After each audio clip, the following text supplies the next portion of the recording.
this stuff? Yeah, I'm pretty good with it. I guess I say. Cool. How's things shaping up? What do you think about having one guy kind of overseeing the secondary and tying everything together? How's that going? I think it was great that Coach Raymond got promoted over all the DBs. You know, he's got a lot of experience. He's coached a lot of good players, and he knows what it takes to get all of us to that elite level.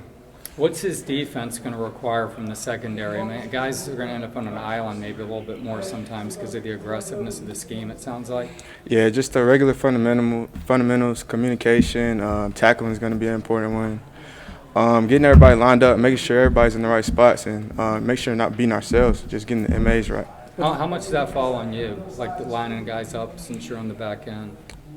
Yeah, that's that's like our main job really, since we're like the quarterback of the defense. So that's been our main job. One of our big focuses of the spring is communication, just getting everybody lined up on defense. With Rashad and Trey gone, how much do you view this as an opportunity for you right now?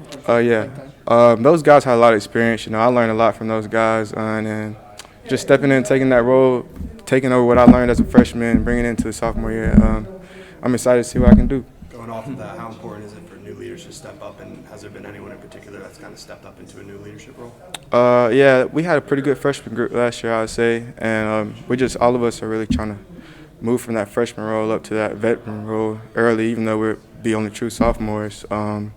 Just a couple names would be like Kamari, Devin Moore, Chris McCullen, that group right there. Kamari, in terms of your communication with them, I mean, you guys played together some last year. It looks like you're going to be playing together a lot. What's that like, and have you guys kind of created a little bond, you think? Yeah, we got a good relationship out the field. I'm with them pretty much all the time. You could say we always buddy all the time. Okay. Yeah. How about on the field in terms of like how you guys are communicating, you think? Yeah, we try to so what we've been doing, we try to play like left and right. I mean, we both pretty much load the defense pretty much well, so we just try to communicate and stay on the same page all the time. Coach mentioned Jason Marshall has really made some strides. What have you seen from Jason in terms of his growth? Jason's been a great player in my opinion, but he's taking that game to the next level. You know, he's going on his third year. He's got a lot of experience under his belt. I feel like this will be his go-get-it year, and yeah, he's going to go after this year. I seem to remember you being in a strip or two last year. I mean, nose for the football. Is that something that's kind of innate for you in terms of? Yeah, I like to say I have a nose for the football, getting turnovers. Yeah, that's my job, yeah. Early impressions of Austin Armstrong? He seems, he's pretty young, but he seems like a energetic, high IQ kind of guy. Yeah, he brings a lot of energy every day. I love Coach Armstrong.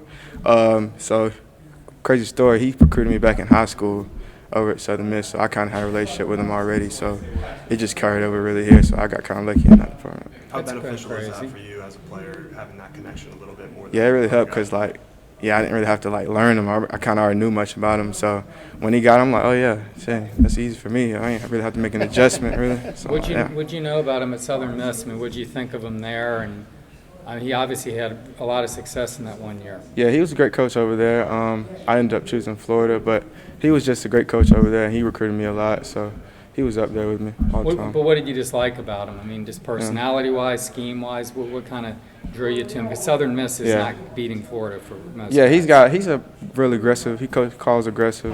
He's gonna go after the quarterback. I kind of like that. I like playing man a lot, so that favors me a lot. Other other players describe him as high energy too. Like, what's his coaching style like in terms of how he gets on you guys? So one little small thing is when we start the unit meetings, he starts with music. So that's kind of like his energy way. He brings in the music. Everybody's hyping up. Yeah. What kind of music? Whatever we like, whatever he lets us pick. So, Little Baby, whatever's popping at the time. You know what I'm saying? He mentioned Jalen Kimber at the end, and we didn't really get to see him completely because of his injury and all that. Mm-hmm. What should we expect to see out of him this year? I mean, he's got a pedigree. Big time recruit, went to Georgia. Yeah, Jalen. He's been doing really good in spring. I feel like he's made that next step as a player, and he's ready to go. I feel like he's 100, and he's been giving us a good look this spring. What are the new class? What are they showing you so far? I think that's a really good group of freshmen. Yeah, they're coming in. They know more than I expected coming in as a freshman. Most of them are already here, coming in that early enrollees. So that would be big going into the season, is that they'll get that extra time over the people coming in May. Some guys are saying that they're bringing like a new kind of energy into the program. Are you feeling that at all? Yeah, for sure. They coming in locked in. They're ready to work. They got a different mindset to them. They got this work mentality, and that's kind of what we need. How difficult is that as a freshman? And there's a lot going on back there. I mean, one misstep and you give a huge play. Yeah, especially like freshman, you coming in, you don't really know a lot, so it's just you're just trying to learn and bring the energy every day, do your job, and just keep the main thing really as a freshman. I mean, is it more intellectual than physical? Uh, Mental than physical? and I'd say it's pretty much both. You get a good handful of both. Okay. What have you seen from the receivers, specifically Aiden Mizell and Andy Jean, coming in as early enrollees? They're getting some high praise early on. Yeah, Aiden and Andy Jean. Andy Jean looks really good in one-on-ones. You know, I go against him a lot because he comes in that slot a little bit. But he's been looking good, and Aiden Mizell's been looking really good too. Well, how would you describe your game? My game? Mm-hmm. I like to play man, like I said. I like to play man a lot, so I like to blitz the quarterback. I like pressure. I don't like sitting back and all that. I'm a big go-getter. Do you think the defense sat back a little last year or something? Huh? Do you think the defense maybe sat back a little bit last year? Some? I wouldn't say I mean, that. was it going to be a different scheme? Do you feel like it's going to be a different scheme? I'm not asking you to criticize last Yeah, year. I know what you're saying. But do you feel like it's going to be a little more aggressive this scheme? Yeah, I feel so. I feel Coach Armstrong's bringing a little more aggressive little attack to the team. Who's the hardest receiver to guard man? The hardest receiver? I'd say Ricky. Definitely Ricky. Because his routes are Yeah, he's just quickness, or what shifty, is it? quick. He's got experience, so he kind of knows how to set you up. He knows the little stuff. Nice. Anything else, you guys? Thanks.